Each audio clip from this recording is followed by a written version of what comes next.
আসসালামু আলাইকুম দর্শক বন্ধুরা, আজকে আপনাদের দেখাবো একই গাছে কিভাবে একাধিক জাতের আম উৎপন্ন করা যায়। মানে একই গাছ কিন্তু একাধিক জাতের আম একই সাথে থাকবে।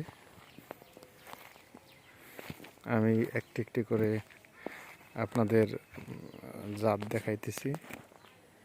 এই একই গাছ, এই যে দেখেন, এখানে আশেপাশে আর কোনো, এটা বড়ই গাছ, আশেপাশে আর কোনো গাছের গোড়া নাই। আশপাশে 10-15 ফুটের ভিতরে আর কোনো গাছ নাই।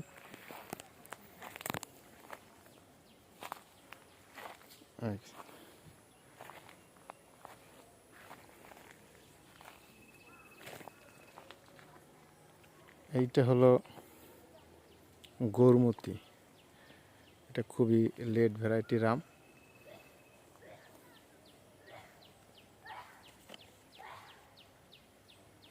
আগস্ট মাসের দিকে, জুলাই মাসের শেষ, আগস্ট মাসের দিকে গৌরমতি আম পাকবে। এটা খুবই লেট ভ্যারাইটি, বা বাজারে তখন মিষ্টি আম থাকবে না। আমটা খুবই সুস্বাদু এবং মিষ্টি। আর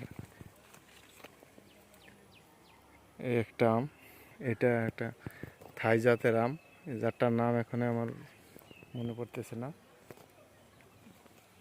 এটার জাতটার নামটা বর্তমানে মনে পড়তেছে না। যাই হোক, এটা খুবই বড় হয়, আকারে অনেক বড় হয়, অনেক ফলন আসছে। এই জন্য ছোটো গাছ, এই জন্য একটু আকারে ছোটো হয়েছে, এটা আরও বড় হয় এগুলো।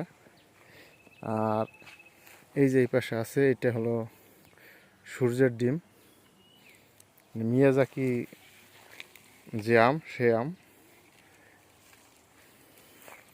এই যে দেখেন, মিয়াজাকি পাতার সুচালু বৈশিষ্ট্য।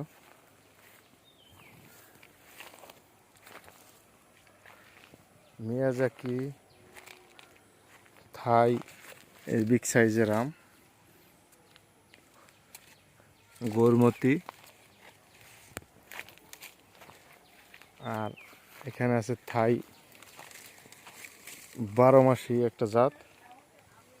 এটা খুব থোকায় থোকায় অনেক ফলন আসে, এবং একই জাতের 12 মাসি এই একই ডালে, এই যে দেখেন, এই যে আমের মুকুল আসছে, মুকুল থেকে এই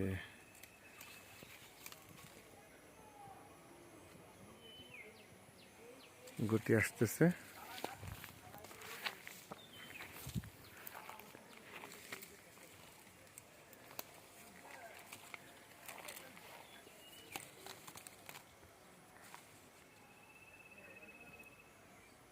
এই যে দেখেন, মুকুল থেকে গুটিতে রূপান্তরিত হচ্ছে।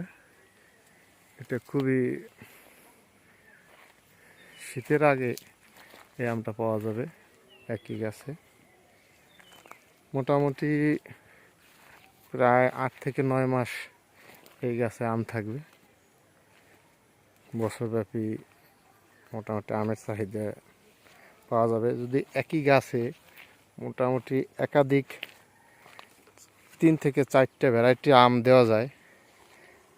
একটা আগাম জাত প্লাস একটা মাঝারি জাত। আর মাঝারি বলতে